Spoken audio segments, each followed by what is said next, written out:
Batang nakapulang t-shirt, hindi nakaputi. Eh, wala namang nakaputi. Buti na lang may nakapula.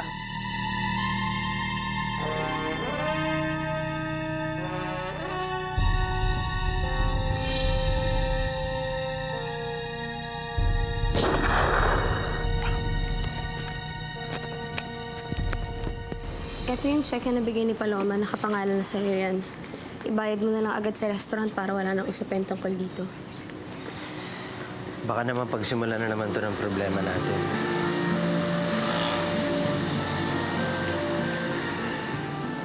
Kailangan mo rin ba talagang pumunta na Amerika? Hindi ko maiwan si Mommy eh. Paano kung? Babalik naman ako agad eh. Pagkatapos ng eleksyon, eksakto sa araw ng kasal natin. Sandali lang. Tita Angie, o bakit? Ano? Ano nangyari? Pues hindi tayo gagaya kay Leandro na magtatanim sa bukid, makikikain sa mga mangingisda, at magpipintura ng bahay ng mga squatters. Lumang politika na yan. Pero lalong tumataas ang puntos ni Leandro sa mga pinaggagawa niya. Bakit bumababa ba ang ratings mo? Hindi pa ba enough sa iyo yung kumakanta ako at ikaw naman ay nagsasayaw? Hindi, parang ganun na rin yun, Governor. No. We've got class. Pero baka naman hindi natin makuha ang boto ng masa. Eh di magsayaw si Tomas at kakanta naman ako sa mga piyesta. What I'm saying, Romina, is that we should continue the traditional way of getting as many votes as we can. Bakit, Tomas? Nakatikim ka na bang kumain ng galunggong?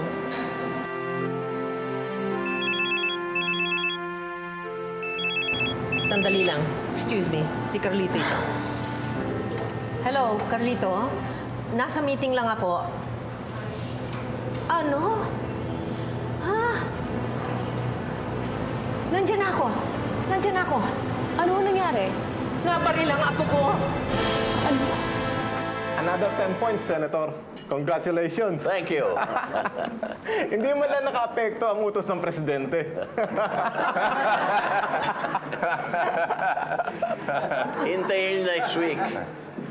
Pag nakasal kami ni Iluminada, baka pati si Locsin at si Romina magpakasal at ibasura si Sharina.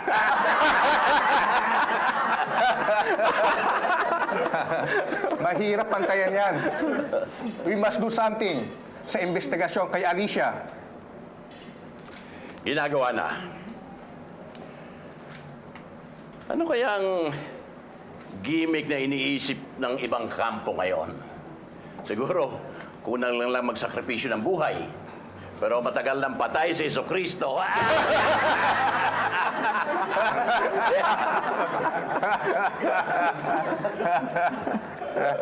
Punyetang Romina Salgadong yan. Why? What's wrong? Kinukubabaw yata ng masamang espiritu ang matandang hukluban na yan. Parang may radar. Alam ang lahat ng plano natin. Anong ibig niyo sabihin, Senator? Baka naman may deep penetration agent si Romina Salgado dito.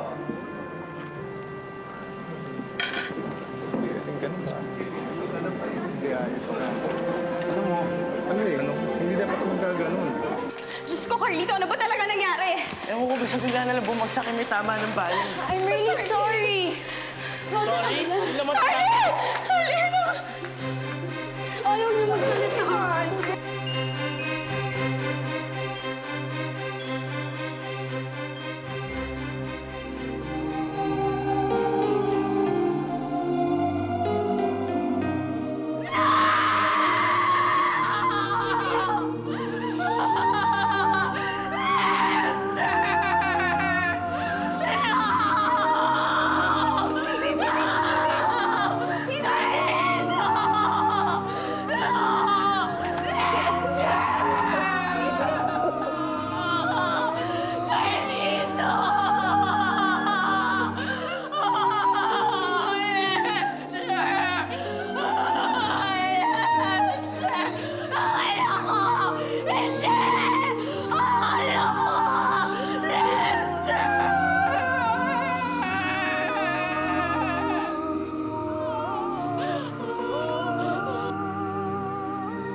Ilang araw na ba ang kabaong? Parating na po. Lola, doon na lang din daw po kayo kakausapin ng NBI para maumpisahan na yung investigasyon sa pagkamatay ni Lester.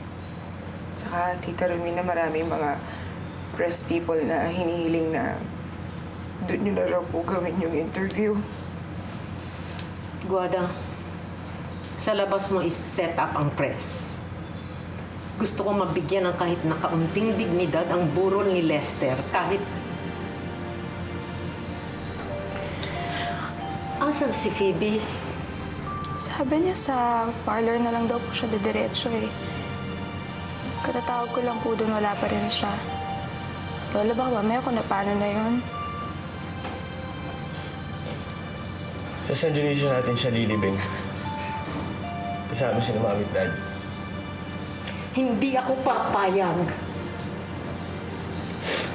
Para naman kahit sa uli sandali, kilala siya bilang Valiente.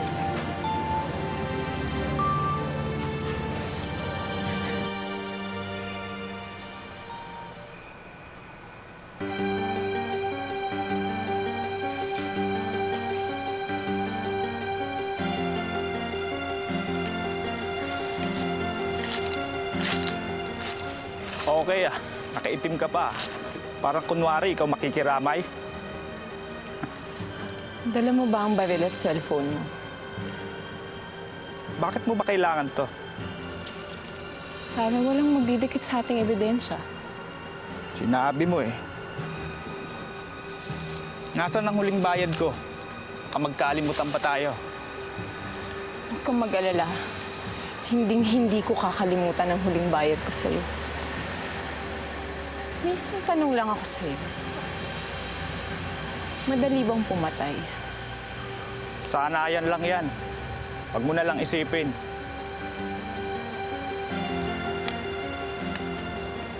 Huwag mo akong pinaglolo ko ng ganyan, Miss Valiente. Eto ang huling bayad ko sa'yo. Anak ko ang napatay mo!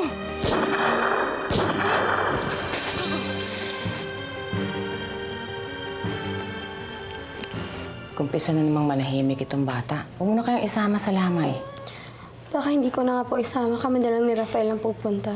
Kahit ikaw, hindi ka dapat makita doon. Ang dami daw press ng lugar. Pag-uusapan na naman kayo ni Carlito. Ano mo, magpadala na tayong bulaklak? Mommy, I want to see Lester. Anak, baka makasama sa'yo eh. I want to see Lester. Sige na nga, bihisa mo na yan. Yaya, kung kang damit, bihisa na.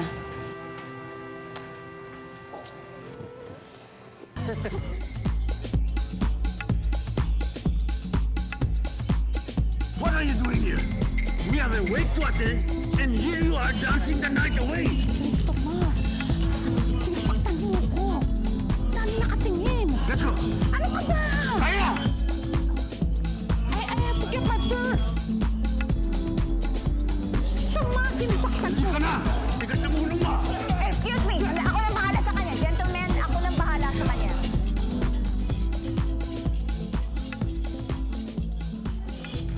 Matakot sa kanila.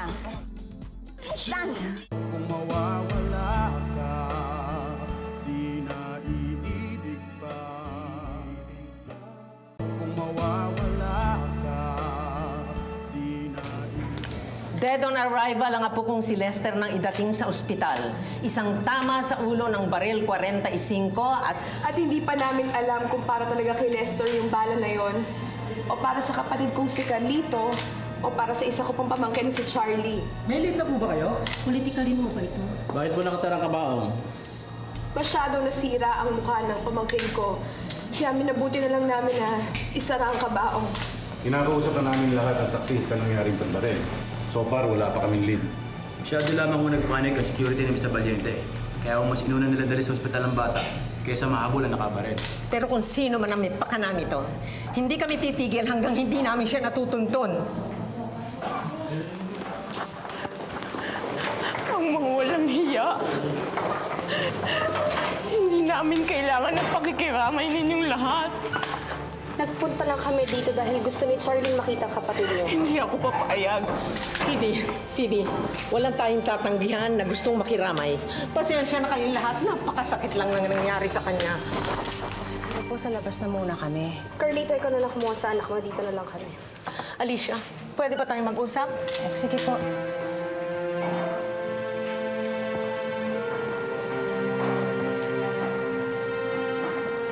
Ito tayong mga tumatanda, ngunit buhay pa. Samantalang ang mga kabataan ang nangamamatay. Namatayan na ako ng anak. Ngayon naman, apo. Kailan titigil ito?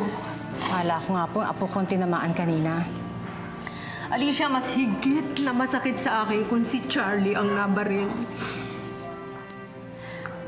Pinaghihiwalay natin ang ating mga pamilya pero pilit tayong pinagdidikit ng tadhana. Kaya mo? Iniwan ka na ni Leandro.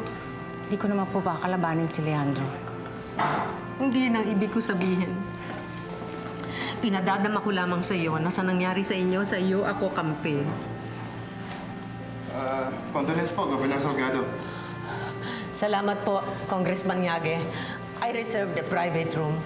Sandali lamang. Sige pa.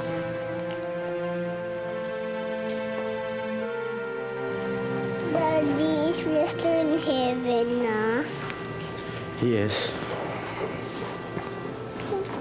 Ako, wala akong kalaro. Si Tita Phoebe naman, magkaka-baby naman yun eh. Tagal pa rin yun, Daddy. Ako ba hindi ninyo ako tatanungin kung sino sa palagay ko nagpapatay sa anak ko? Mrs. Valiente, hindi pa tayo nakakasiguro kung talagang para kay Lester ang balang tumama sa kanya. Ako alam ko. At alam ko kung sino ang nagpapatay sa kanya. Yung katabi mong si Rosa Camila. Huwag na huwag mo akong pagpipagtangat sa pagkamatay ni Lester. At ba't hindi? Kung anak mo si Charlie ang namatay, hindi ba't ako din ang pagbibintangan mo? Hindi mo pa naiintindihan ang sinasabi nila. Hindi pa sila sigurado kung para kay Lester nga ang bala na yun. Ako alam ko. Sa puso ko na para kay Lester yun. Pero sana nga hindi. Huwag mong itutuloy ang sasabihin mo. Excuse me.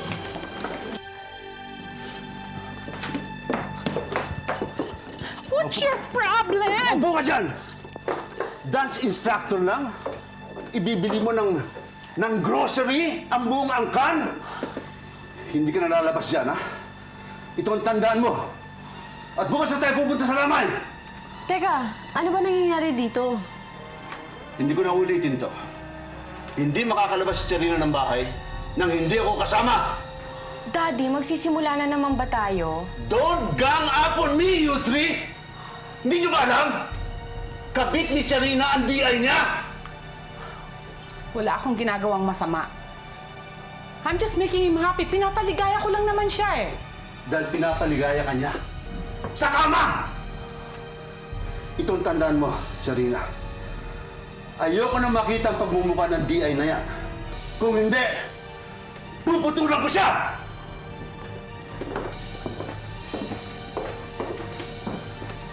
Wala akong ginagawang masama. Ma, sinabi ko naman sa'yo sa ballroom lang kayo magsayaw. Huwag naman sa ibang lugar. Amanda, real, hindi ko kinakilwa si Tomas. Besides, nila sa girlfriend. Girlfriend niya si Ernestina.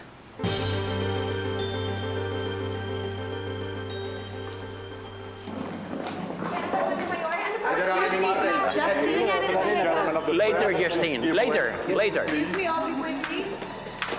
Romina, nakikiramay ako. Salamat, Leandro. At Iluminada. 10 ng buong pamilya ng tunay na Montamer. Para na rin akong namatayan.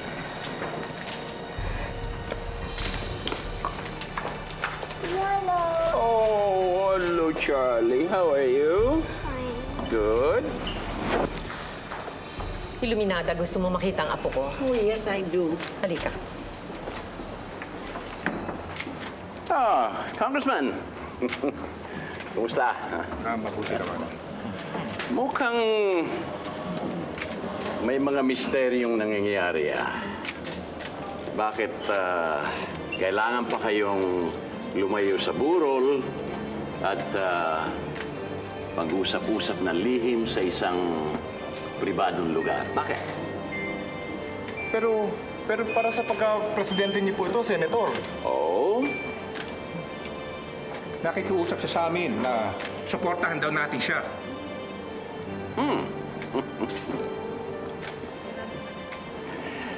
At gusto niyang ilaglag ko ang aking vice-presidente. Nasisiraan ba siya ng bait? Pero sino ba ang maraming alam laban sa inyo sa San Dionisio? Hindi ba si Governor Salgado? Tahimik siya ngayon. Hindi ba niyo napapansin? Wala siyang nilalabas na skandalo laban sa inyo. Kaya pala tahimik na tahimik si Romina. Dahil gusto siyang makasiguro na siyang lalabas na vice-presidente. Asturias. Senator. Nasaan ang bulaklak natin? Bulaklak. Sir, here. Asturias, bukas na bukas din ay palitan mo ito ng pinakamagara, pinakamagagandang bulaklak at pinakamahal. Okay. Senator, should we change the wordings of the message of condolence? Yes, you may. Ilagay mo kaya sa isang napakagandang card at ilagay mo para sa aking Vice-Presidente Romina Salgado. Taos-pusong nakikiramay ang iyong Presidente Leandro Montemayor. We'll do that, sir. Alam niya yan. Shall we go inside? Kayo magsasalita? Ano ba ang gusto mong itanong sa akin? Ano po bang masasabi ninyo tungkol sa ill-gotten wealth na sinasabing binigay sa inyo ni Senator Montemayor? Katulad nga ng sabi mo, bigay yun. Hindi siguro tinatanong kung bigay sa'yo, di ba? Hindi mo naman hiningi eh. Sa tingin po ba ninyo ill-gotten wealth talaga ito? Hindi ko kakagatin ng kamay na nagpapakain sa akin. Pero isa lang masasabi ko. Kapag nagkabistuhan ako saan galing ang mamigay ni Leandro, sigurado kung hindi ako makukulong.